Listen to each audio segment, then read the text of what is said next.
자, 미국 증시의 마감 동향부터 확인해 보도록 하겠습니다. 클로징 벨 나오고요. 장현진 앵커 3대 지수가 어떻게 마감됐을까요? 네, 현지 시간 6일 미국 3대 지수는 일제히 오른 채 기분 좋게 문을 닫았습니다. 신규 부양책 협상이 아직까지 이뤄지지 않아서 이를 주시하면서도 깜짝 실업지표 발표와 기술적 강세에 힘입어서 일제히 오른 채 마감을 한 건데요. 나스닥 지수는 이날로써 7거래일 연속 상승하면서 사상 처음으로 마감 기준 11,000선을 돌파했습니다. 이외 지수들도 5일 연속, 5거래일 연속 올랐는데요. S&P 500 지수는 2월 고점 바짝 다가섰습니다. 1.3%만을 남겨두고 있는 모습입니다. 먼저 지난주 미국의 주간 실업보험 청구자 수가 정말 놀랄 만큼 개선되면서 시장에 안도감을 제공했습니다. 전주보다 25만 명가량 줄어든 118만 6천 명을 기록해서 시장 전망치보다 한참 적은 수준을 나타냈고요. 3주 만에 감소세를 나타내면서 지난 3월 팬데믹 이후에 최저치를 기록했습니다. 트럼프 대통령도 전날에 이 놀랄만한 지표가 발표가 될 것이다 라면서 오늘 발표에 대한 기대를 표했었는데요. 하지만 이 공교롭게도 주당 $600 실업 보조금 혜택이 끝난 시기와 일치해서 실업 보조금 종료가 실업자 감소를 촉발했다라는 의견도 나오고 있습니다. 신규 부양책과 관련해서는 아시다시피 아직 결론이 나지 않았습니다. 과연 이번 주까지 합의를 할 수 있을지 의문인데요. 다만 백악관은 이번 주까지 합의가 완료되지 않으면 협상을 중단하고 대통령의 행정명령 등을 통해서 독자적으로 대응을 할 수도 있다며 민주당을 압박하고 나섰습니다. 한편 미국과 중국의 갈등은 지속되고 있어서 여전히 시장의 위험 요인으로 작용하고 있습니다. 이날 시장에 큰 영향을 미치진 않았지만요. 이 폼페이오 국무장관은 전날 틱톡과 위챗 등 신뢰하지 못하는 중국 앱은 앱스토어에서 제거가 되길 바란다라고 재차 밝혔습니다. 그러면서 미국 기업의 민감한 정보가 알리바바나 바이두 등 중국 기업이 운영하는 클라우드 서비스를 통해서 접근되는 것도 막겠다며 전방위적인 압박을 예고했는데요. 여기에 중국 당국에서도 이 국가 안보를 핑계로 첨단 기술 기업을 탄압하는 것에 단호하게 반대한다는 입장을 밝혀서 앞으로 양국의 갈등은 더욱 악화될 것으로 보입니다. 보다 자세한 마감 상황도 함께 보시죠. 먼저 다우지수입니다. 초반에는 등락을 거듭했던 다우지수인데요. 하지만 막판으로 가면서 상승폭을 키워나갔습니다. 0.7% 가까이 오르면서 27,386포인트 터치하면서 문을 닫았습니다. 이어서 나스닥 지수도 함께 보시죠. 이날 11,000선을 돌파했고 7거래일 연속 올랐던 나스닥인데요. 역시나 막판에 이 상승폭을 무섭게 올려나가는 모습이었습니다. 1% 상승하면서 11,108선에 거래 마쳤습니다. 마지막으로 S&P 500 지수입니다. 0.64% 올랐죠. 3,449포인트에 거래 마쳤고요. 역시나 막판에 오름폭을 키워나가는 모습을 확인할 수 있었습니다. 이렇게 3대 지수는 일제히 상승을 하면서 최근 들어서 미국 증시는 굉장히 강한 흐름을 보이고 있는데요. 상품 시장은 어땠나요? 자, 상품별로 제각각이었습니다. 먼저 국제 금값은 다시 한번 신고가를 경신했습니다. 장중한 때 2,080선을 돌파하는가 싶기도 했었지만 2,080선 돌파하지 못하고 결국은 소폭 이 상승 탄력을 줄인 채 이 금값은 2,070달러 선에서 선물 시장에서 거래가 되고 있습니다. 추가 부양에 대한 기대감뿐만 아니라 이제 달러 약세가 계속 이어지고 있다 보니까 금값은 계속해서 오르고 있는데요. 지난 밤 사이에도 1.2% 올라서 사상 최고치입니다. 현재 선물 시장에서 2,074선에 거래가 되고 있습니다.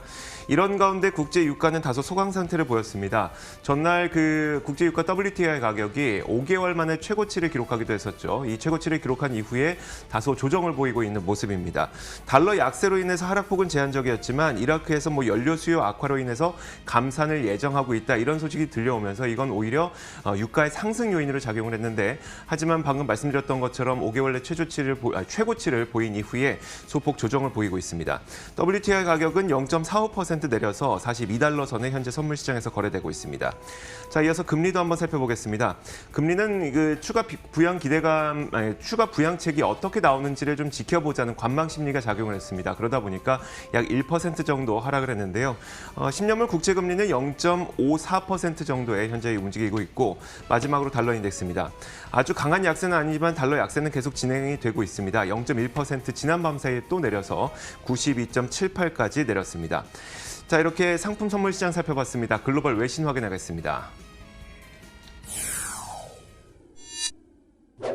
자, 첫 번째 외신부터 확인해 볼 텐데요. 장혜진 앵커 전해주시죠. 네, 트럼프 대통령이 중국 등 외국 기업에 대한 의약품, 의료 장비 의존도를 낮추도록 하는 행정명령에 조만간 서명을 할 것으로 보입니다. 이 피터 나바로 백악관 무역정책국장은 기자회견에서 트럼프 대통령은 오하이오 출장에서 이 행정명령에 서명할 것으로 보인다라고 전했는데요.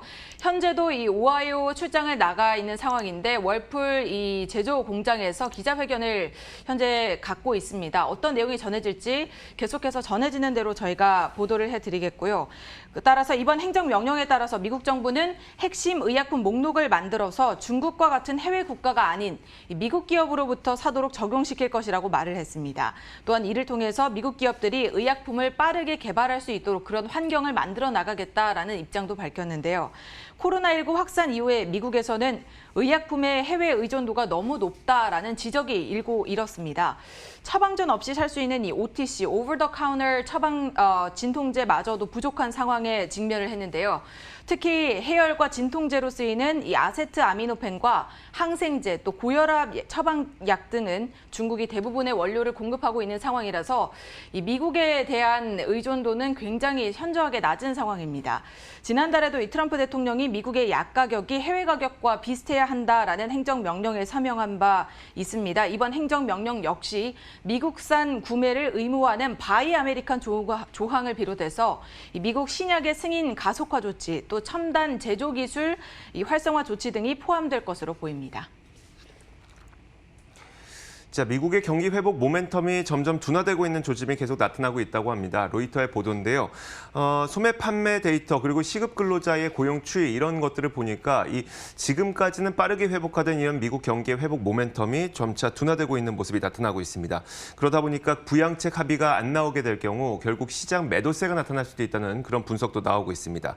자, 여러 가지 데이터를 한번 살펴보도록 할 텐데요. 지난 2개월 동안은 빠른 경기 회복세가 이어졌지만 최근 몇 주 동안 그 회복 모멘텀이 좀 둔화되고 있다는 이야기인데요. 미국 경제에서 가장 중요한 부분이 바로 소비와 고용이죠. 이 두 가지를 보여주는 여러 가지 지표를 이 그림으로 한 판에 볼 수가 있습니다.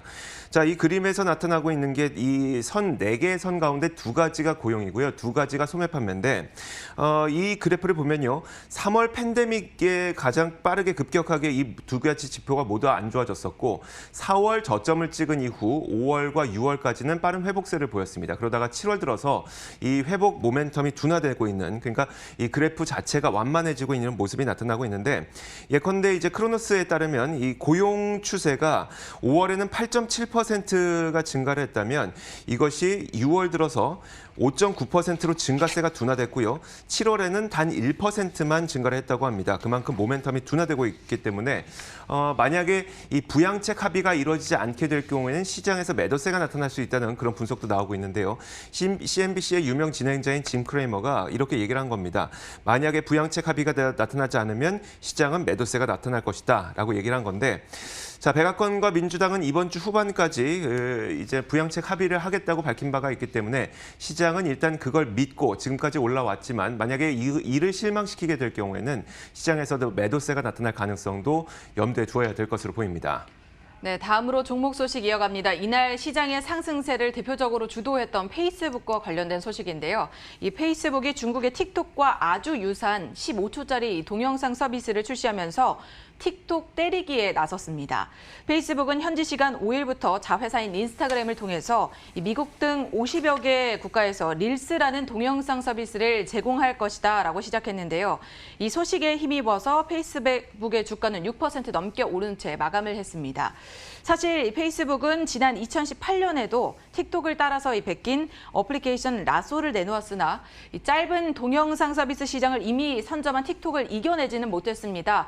결국 짧은 시간 내에 이 서비스를 중단했는데요. 하지만 이번에는 2년 전과는 시장 환경이 완전 다르다는 분석입니다.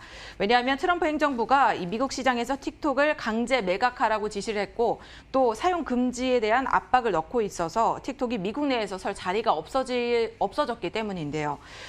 틱톡의 최고 경영자는 이를 두고 릴스는 틱톡의 모방 제품이라고 공개적으로 비판을 하기도 했습니다. 이 릴스의 출시는 마이크로소프트가 틱톡 미국 사업을 인수하겠다라고 밝힌 직후 얼마 되지 않아 이렇게 발표가 돼서 또 논란이 되고 있습니다. 특히 지난주에 이 빅테크 기업들의 반독점 청문회에서 페이스북은 비슷한 혐의를 지적받은 바 있어서 이 백기기 논란에 대해서는 어떤 대응을 펼쳐나갈지 계속해서 지켜보셔야겠습니다. 자, 종목 하나 보겠습니다. 코스트코인데요. 코스트코가 지난 7월에도 매출과 트래픽이 모두 성장한 것으로 나타났습니다. 이게 굉장히 의미가 있어 보이는 게 같은 기간 JP모건에서는 월마트나 타겟 같은 다른 유통업체들은 지난 7월에 오히려 매출 증가세가 감소했을 것으로 전망하고 있는데 이런 가운데서도 코스트코는 여전히 성장세를 유지하고 있어서 눈에 띄는 소식입니다. 자, 코스트코가 지난 7월 미국 내에서 매출과 트래픽 성장률이 4.5% 증가했다고 밝혔습니다. 그리고 전월 대비해서는 이 8.8% 증가한 것으로 확인이 됐는데요.